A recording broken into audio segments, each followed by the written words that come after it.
They've been called America's best idea, and now on the other side of the coronavirus lockdowns, they're reopening for eager visitors. America's 62 national parks preserve forever some of our continent's greatest natural treasures, from mountains and canyons to coral reefs and ancient forests. They're truly a lifetime worth of beauty and wonder to explore. But do we really appreciate what we have here on this continent? Have we fallen in love with it the way the psalmist and the prophets and even Jesus himself were plainly in love with creation? And do we see nature and our role in it rightly through the binoculars, you might say, of a Christian worldview? I'm Shane Morris, and joining me today is a pastor who's unquestionably fallen in love with nature and whose YouTube channel has become a hub for exploring and celebrating America's national parks. Randy Smith is senior pastor at Grace Bible Church in Allenwood, New Jersey, and the cameraman and adventurer behind the America's National Parks YouTube channel. Randy, welcome to the BreakPoint Podcast. It's a pleasure to have you. Oh, it is a blessing to be on the show with you. I want to just sit back and listen to you after that introduction. That was fantastic. Well, thanks. I mean, it's garnered based on watching some of your videos and seeing your obvious enthusiasm for nature and for the national park system. I mean, it just mirrored so much of the feeling I have toward the natural world and toward, the idea of creation as opposed to just naked nature. This is not something that just happened. This is something that's put here for us to enjoy and to cultivate and admire. Randy, what sparked your fascination with America's national park system? I get that question often. Actually, it goes back to probably the early 80s. I was just getting into high school as my cousin, Kyle, was finishing up college. And he went on this incredible road trip. And he took some buddies with him, and they visited the national parks. And that was probably my first exposure to the national parks. But I saw what he did. I saw the pictures that he brought back and that he showed to me. And that whole idea about going out and seeing the diversity of America. Now, this was before I was even saved, but it really piqued my interest. So I went on my first trip probably back in 95. It was the year I got married. And I don't know if you're married, Shane, or if you have kids, but there was about a 15-year lull of national park adventures. That first trip, I'm married and I have 3 kids. Try to get to national parks as much as I can. People say, did you go to the national parks when your kids were little? I said, you know what? We went to the park across the street. Yeah, exactly. But I just said it's something that I really found interest in. I was thinking of that great quote by Eric Liddell, the track athlete, right?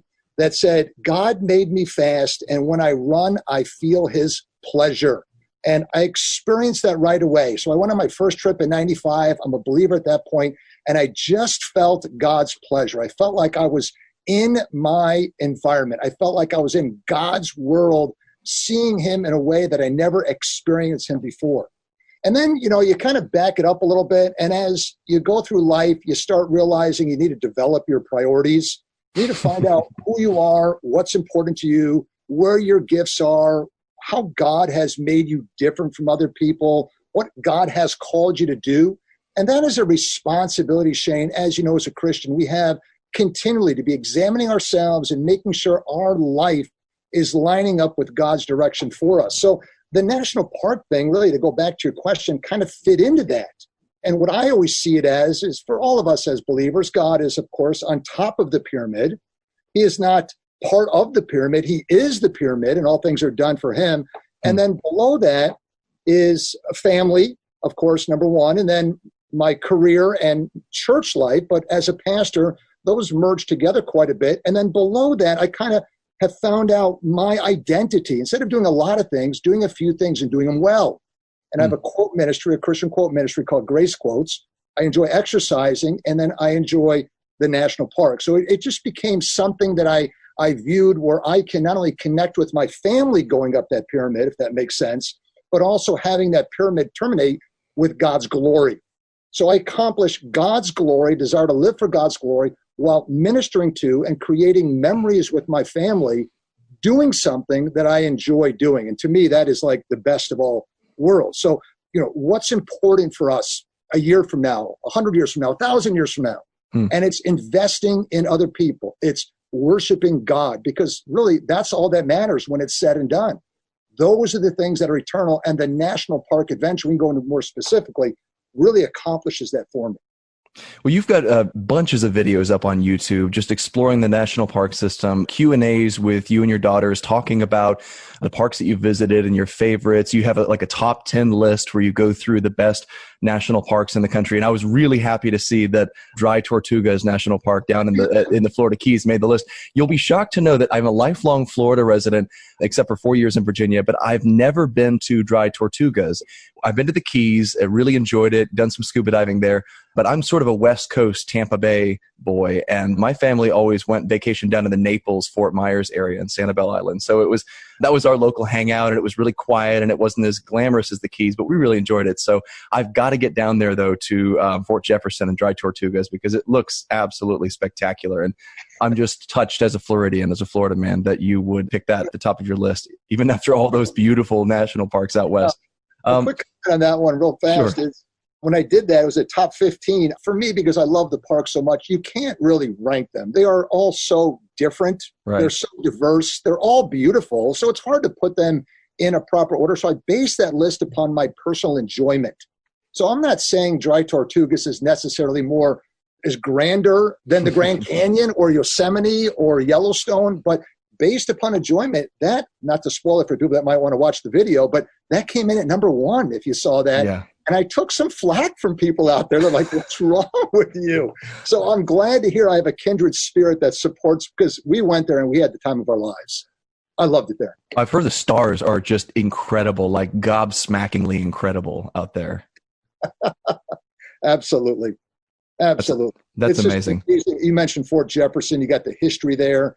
We rented a kayak. We went out to the remote island called Loggerhead Key, basically had the whole Caribbean island to ourselves for snorkeling.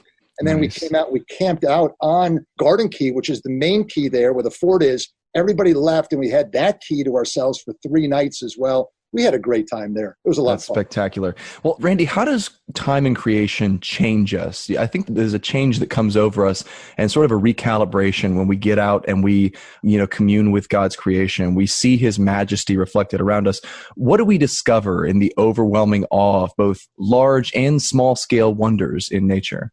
Yeah, great question. I think what happens is when we get out in nature, we realize that life is bigger than we are. And when we get out in creation, and I use that word almost always when I speak in my videos, that I talk about creation, it's nice to see a lot of Christians pick up on these things when they watch the videos, that we see that things are bigger. And it's not just the things are bigger and the world is bigger than me and my problems, but really it points to a God that is bigger. Because all creation, as we know, is there to reflect God's glory. And the more I can immerse myself in creation, the more it is a mirror. We call this general revelation, right? That points back to the greatness of God. And we can even talk about that some more as well. So we see God, and I think the way you said it was well put. It resets our life. It gets us back to putting things in perspective. We have a tendency, even as believers, to just really think too much about ourselves. Pride is our biggest weakness. It's the root of all of our sin. It's that love affair of self. And when we can get out in creation, we realize that I shouldn't think of myself more than I am. I shouldn't think of myself less than I am because, again, we are the apex of God's creation. We are the masterpiece in that sense of God's creation. Human beings are beautiful, but I just need to think of myself less. In a sense, it's the art of self-forgetfulness. So just thinking of me less, and creation really does reset that for, I think, all of us. And it gets my mind off of me. It allows me to, I think you used the word, recalibrate and understand that my priority is God. And I am just a small little microcosm on this universe when you consider it in a perspective, but yet one that God loves me so much that he would send his Savior to die for me. And when we really understand that from a biblical perspective, it puts us where we need to be in life. And when we chase that, it seems like all the rest of this world then chases us back. Well, it sharpens the paradox of the Incarnation even because, you mentioned how God came as a man to die for us in the person of Jesus Christ. And yet this is the God who created the universe. This is the God who intimately governs the affairs of the Andromeda galaxy. And here we have him just extravagantly expressing grace for us through this, in this tiny little place we call Earth and that tiny little country we call Palestine. I mean, it's amazing. It sharpens it. It doesn't dull it. Randy, I find, and of course, when you think about even in the Old Testament, Job, what does God do when he wants to humble a man and recalibrate his perspective on his own sovereignty? He gives him a tour of nature. Job is, when God starts talking, it's pretty much a tour of nature. It's all the weather and the animals and the monsters of the deep. And then Job at the end of it says, I repent in sackcloth and ashes, dust and ashes. I didn't know what I was talking about. He claps his hands over his mouth because of creation, because of what God has expressed, and then said, I'm Lord of this all. These monsters of the deep, they answer to me. They're my pets. Randy, I find that not only does nature ground me, but it sort of resets my clock as if I'm moving at too quick a pace. What's going on here? Do you think technology is playing a role in distorting our internal rhythms as human beings? Yeah, I do. I think we are going way too fast. I think this pandemic has taught us that slowing things down and being less involved in so many things has actually done good for ourselves and for our families. Technology, obviously, with all the notifications that we're getting, if we're involved on different social media platforms, are vying for our attention and getting the priority, Shane, of our attention as well, right? I've been around people where their phone is dinging every 4 or 5 seconds. We need to get away from that. We need to excuse ourselves from those things. Let me just put mine on silent here real quickly so I don't look like a hypocrite. Absolutely. God has given us, let's go back to creation. He's given us general revelation, and we say that that is seen in conscience in Romans 2. But in Romans 1, it talks about creation as well, that creation is there, that God's invisible attributes, that God's divine perspectives, that all that God is, his eternal power, his divine nature, have been seen. And the way Paul puts it, it's interesting, is it is clearly seen, even for the unbeliever. So, we think about the psalmist that said, only the fool in his heart says there is no God, that It is there. And when our eyes are opened by the grace of God and we are enlightened by the Spirit, we see creation in a much different way than we ever did before. And again, it goes back to that mirror that is showing us God's amazing greatness. It shows us God's beauty, God's wisdom, God's power, God's incomprehensible nature. All these things are a reflection back to who God is. Do you think there's something in the natural world in creation that Christians can see, or at least admit they're seeing, that someone who's a non-believer or even a secularist or an atheist can't see? Yeah, I do. And I think it goes back to, again, Romans 1, that all people are without excuse. What does Paul also say in that text? That people are suppressing God, right? And I always compare that when I preach on a passage like that to someone holding, I'm from the East Coast, I live about a half a mile from the ocean, holding a beach ball under the water. You got to work hard to keep it down. Right. It wants to pop up. And that's what you see so much in society, of anytime there's anything related to Jesus or God talk or anything, the world just jumps on that so quickly. You wonder, why is there such a hatred?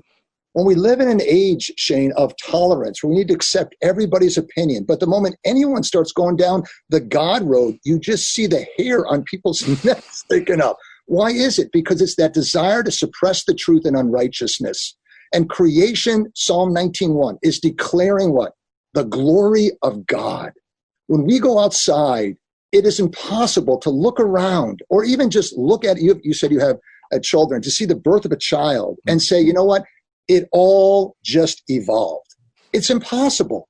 I mean, I was talking to my kids recently. We went on a nice hike at the Delaware Water Gap. We did the Pennsylvania side, which is Mount Mincy. We hiked to the top, one of the tallest peaks there. And it's just an opportunity, kind of a Deuteronomy 6 opportunity with my children to say, God, look at this, guys. How could the design of this leaf just evolve?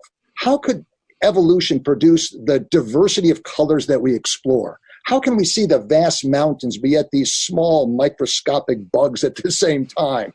I mean, the colors, the beauty, everything, and all working in harmony and symmetry with each other. It's amazing that there's a God out there. We say, we don't have enough faith to be atheists, because when we open our eyes, and that's why Paul says that all people are indeed without excuse, because you go out and there's clearly a beautiful, intelligent designer that made these things. Yeah. And creation does that for us. It is a testimony to who God is. And that's why the world, as we know, is accountable to God, even when they haven't heard the gospel, because general revelation declares God's glory and speaks of who he is. Of course, we come in with special revelation to share truth as to the good news about Jesus Christ and how he died for our sins. And if we receive him on the basis of faith, that he saves us by grace. But it does speak and it does show us God. And that's the beauty of a Christian when we go outside, that we can see these things and see God in the midst of them.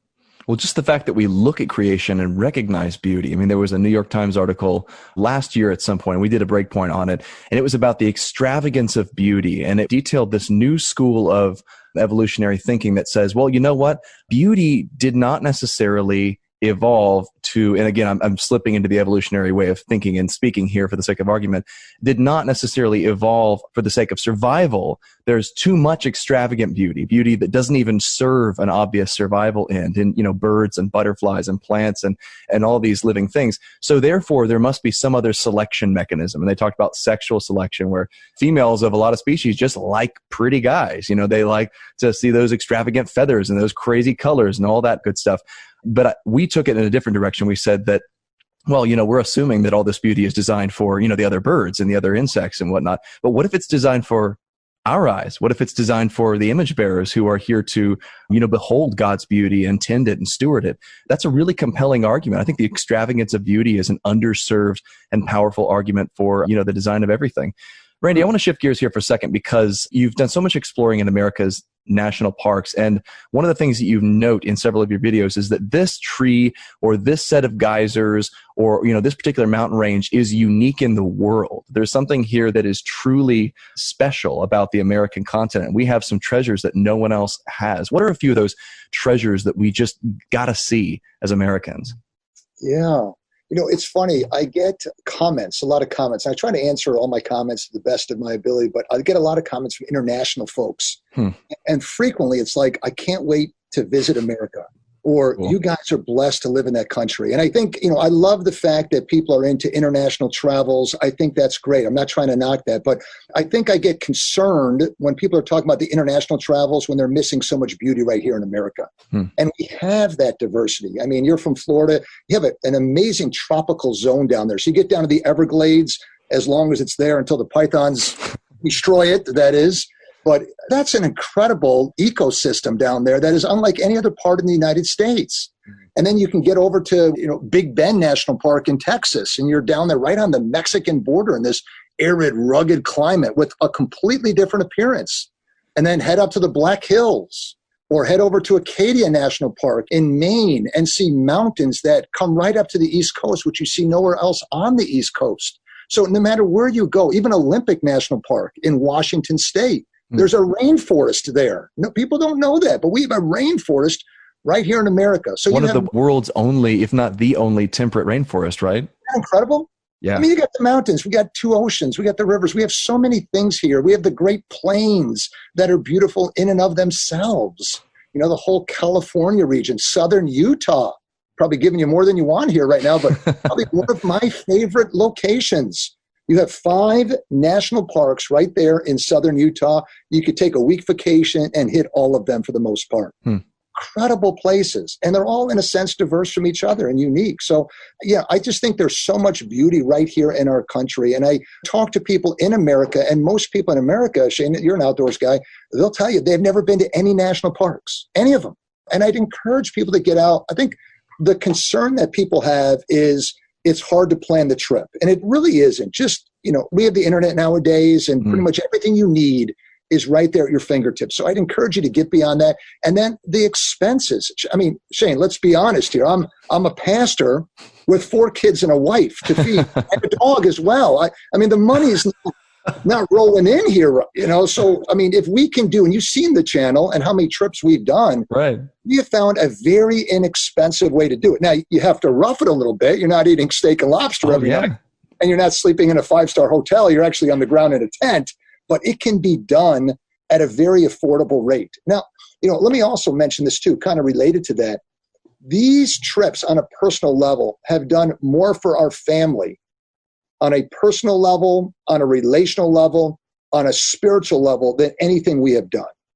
These are what stick out in our minds. The day-to-day operations, as much as we live every moment to the glory of God, are wonderful, but they all kind of, you'll see, they blend together after many years. But when you can take a daughter and hike to the top of Half Dome at Yosemite, I'll tell you what, that's our greatest memory that we have. Or a different daughter hike to the top of Mount St. Helens. Now, these are extremes. You don't have to go to that level. But the things that we are doing as a family are creating our best memories together. And not only the best memories, but I think the greatest stimulus to family dynamics. Because you are forced to be together, sometimes in a tent, for 6 to 8 days. You're forced to be in a car together for a long time. And when we say, you know what, no electronics, there's nothing left to do but communicate. And when you're going through those tough situations, learn how to forbear, be patient with one another, be kind to one another. How about even in 1 Corinthians 9, when you do these hikes that we do, learning to discipline your body. You know, that is an art of Christian living. To have your mind discipline your body and control your body. You know, I always tell people, if you can't put down the bag of Doritos, you're not going to overcome the sexual temptations that many men experience, right? Right. You do a Grand Canyon, you go a mile in and a mile out of the Grand Canyon. Your body is saying, I just want to quit. You have to discipline your body, because you can definitely do it if you mind tells your body that I'm in control, not you are, and we'll stop when I feel like stopping. So all these factors are things that people oftentimes don't think about. It's not just going out and having a good time. That's true. But there's many more things after, you know, we've been married 25 years now that we've seen develop within our family over these national park trips that have really helped our family dynamics and created greater unity and cohesiveness as a family. Folks, my guest today is Pastor Randy Smith, host of the YouTube channel America's Parks. We'll get back to Pastor Smith in just a moment. For the past couple of months, the Colson Center and BreakPoint have pivoted to offer even more equipping content to help listeners like you respond to and make sense of the world around us. From our online event Truth, Love, Together to free webinars with cultural experts like Ed Stetzer and Andy Crouch, we hope that you've been encouraged by these resources. If you'd like to show your support, please make a fiscal year-end gift before June 30th. You can give at breakpoint.org/equipping. Well, I was with you right up until you said the thing about turning off electronics in the car during long road trips. I can't survive without the electronics distracted. We need the digital sedation for the kids, at least in the car. So we got one of those little, you know, TVs that comes down from the ceiling in the minivan, and they can be transfixed for hours by that. And it gives us so much peace. But I totally agree with you. A friend of mine actually calls time in nature a necessary nutrient. He says it's something that you, as a human being, just need in order to be in a good state of mind. But it seems like, especially these days with the proliferation of electronics with our kids, and I say that as a millennial who has very young kids, they're already, you know, hooked to the electronics. It's like a drug.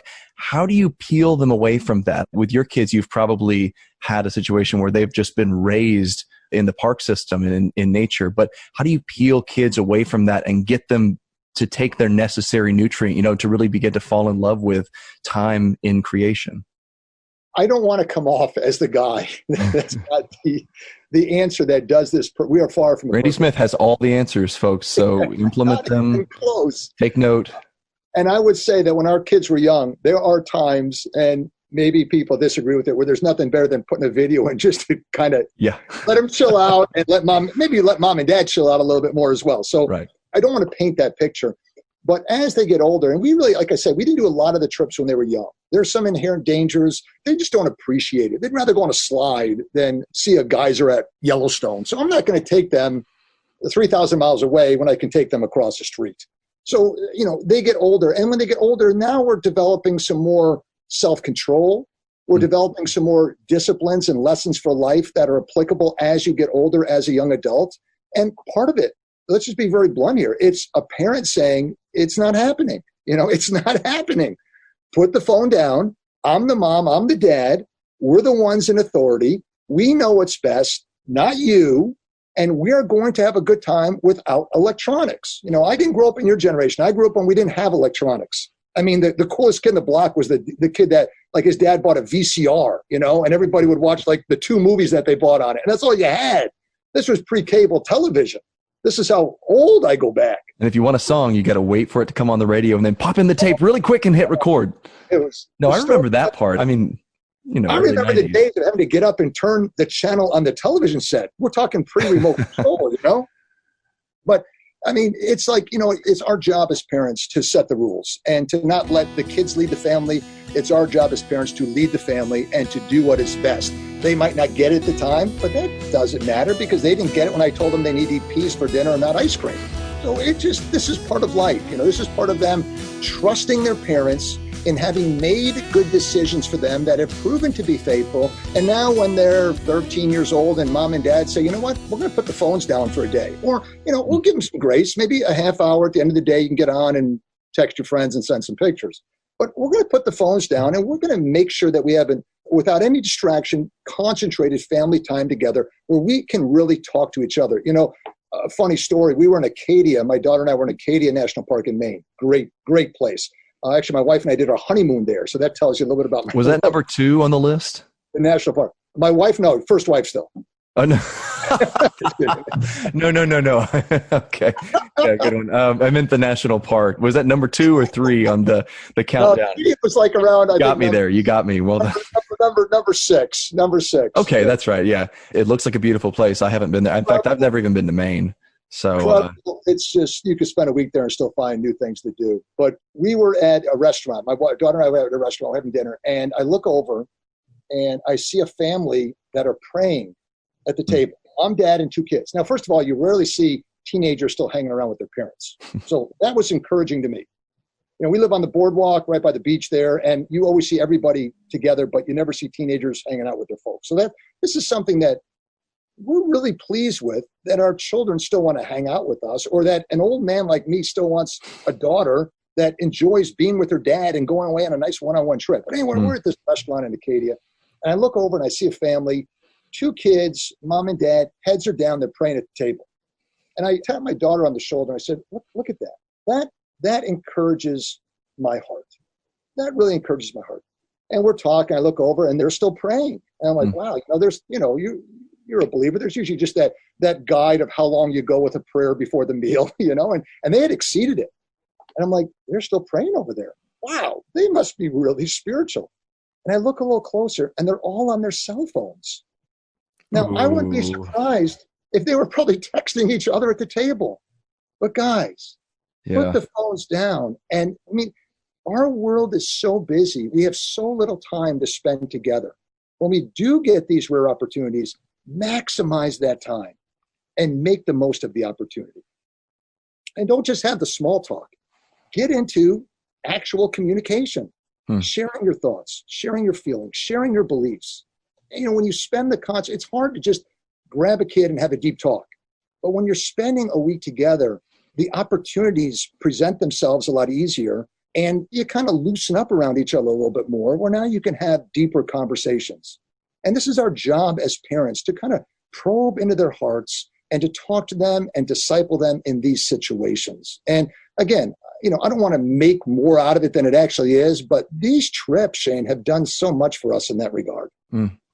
Yeah, I've heard much the same from parents on the other side of, raising teenagers, where they say that the things our kids look back on the most are these intentional trips where we just said, you know what, we're going to stop trying to do everything right at home every single day. And we're just going to have some times together. We're going to go places. We're going to put work aside and whatever else needs to be set aside and just get out with the kids and spend some time with them. And those are the moments when they always look back and they remember them. And I look back on my own childhood and I see the same sort of thing, where my dad and I get together, and there's hardly a time we get together when we don't talk about that time that we went to the national forest in California and right in Yosemite there, where we did a summit adventure trip and camped on the edge of a cliff for a few nights, and then swam in this really, really cold lake with a name I can't repeat in a Christian podcast. And it's just an amazing experience. And it really told me wordlessly how much I meant to my dad and how much he was committed to spending time with me, that he wasn't out, just having fun by himself. He wanted me to be there. He wanted to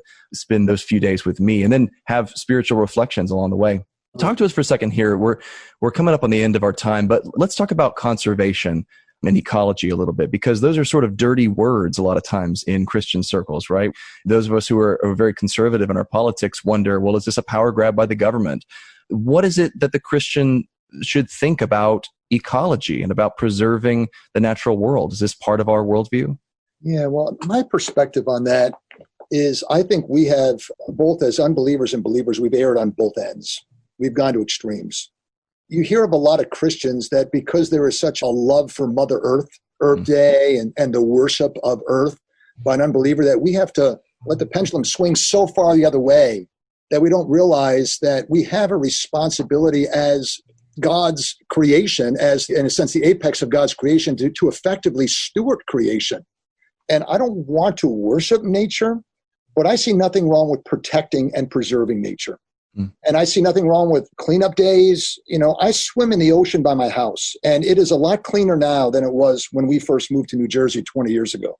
And a lot of that is a result of regulations. Now, again, I know there's lines that get crossed with that too. So let's not go to extremes here. And people that have gone out and made efforts to clean up the beach and clean up our oceans. And I'm benefiting from that. I'm benefiting from the people like Teddy Roosevelt and the John Muirs out there that have gone before us that said, you know what, they want to develop these lands. You're a Florida guy. Biscayne Bay is a good example. They wanted to develop those islands, right. And a local community got up, a grassroots effort, the way I understand it, and they say, we got to protect this. And they did. And I've been to Biscayne Bay twice. Incredibly beautiful area. I'm thankful for those efforts.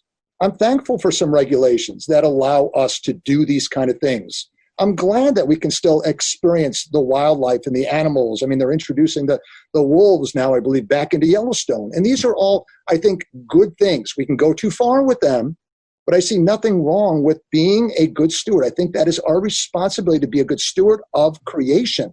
We are called to work the field, so to speak, and that is our responsibility. But yet, with that said, I think we can go too far and begin to worship creation as well. And that's where it ends. Our desire for creation does not terminate on creation. Our desire for creation is to terminate to God.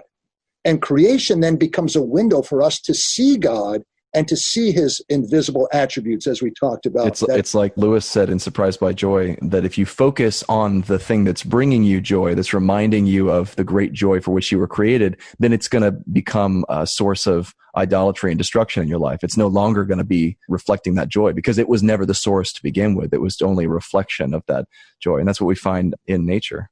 It will let you down. It will let you down because that's not how we are wired. God hasn't hardwired us to find our joy in nature.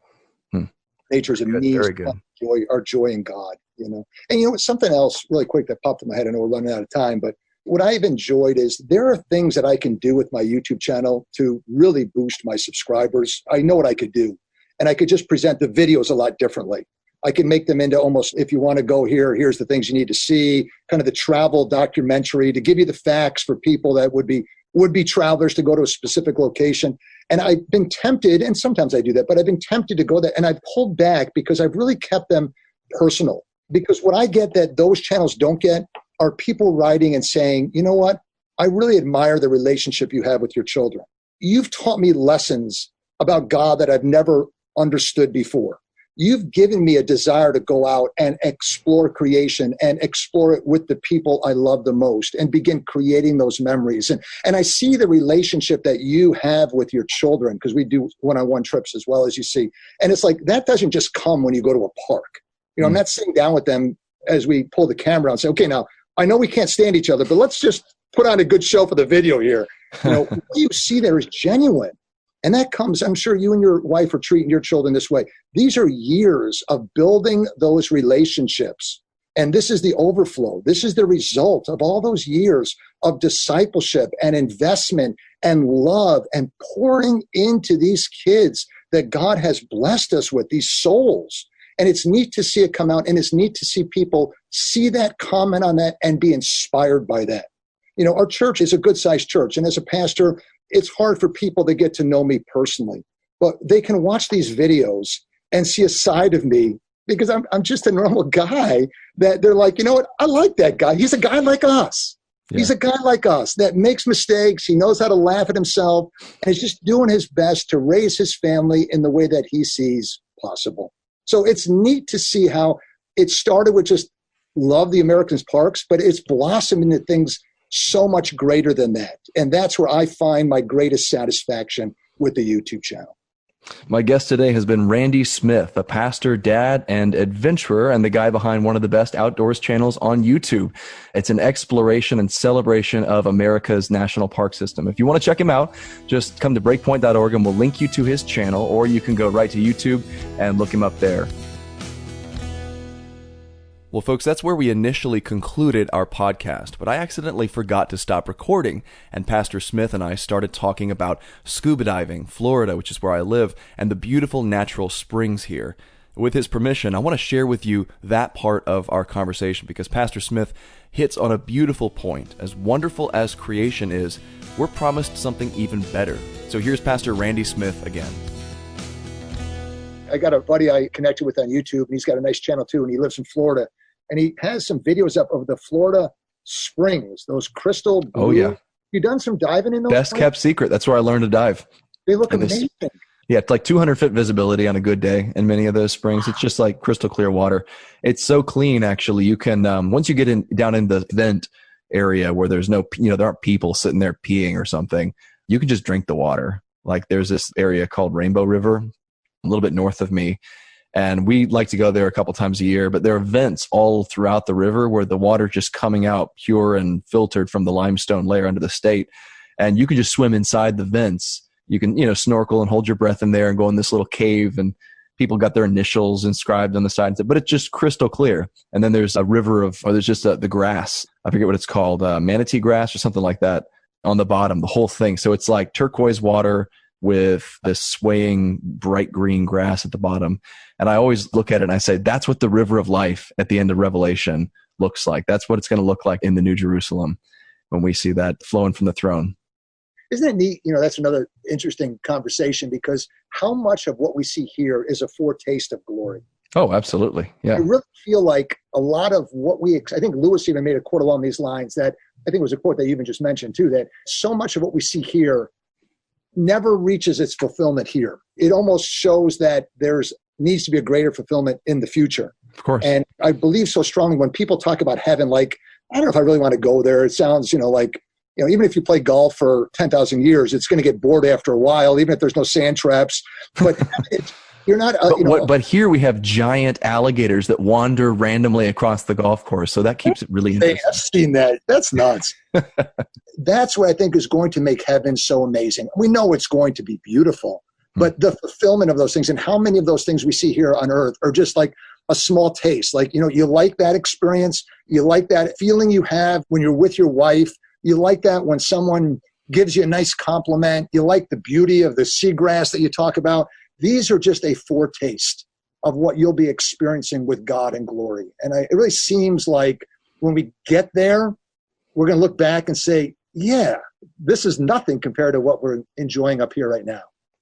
But I've kind of been getting prepared for this in living my life, not just in the sanctification process, but also enjoying the creation that God's given us. Yeah, not to be too much of a Lewis nerd, but that's what he meant at the end of the last battle when he talks about he's not just being a blatant Platonist there. He's saying that, the things that we experience in this world, if we love them, it's because they remind us just a little bit of the world that God made us for and the world that we will one day inhabit.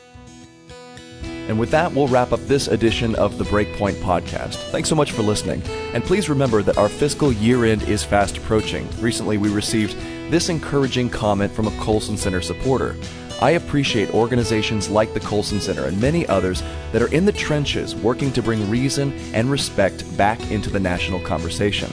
If the Colson Center has been a blessing to you as well, please make sure to give before June 30th at breakpoint.org/equipping. For the Colson Center, I'm Shane Morris.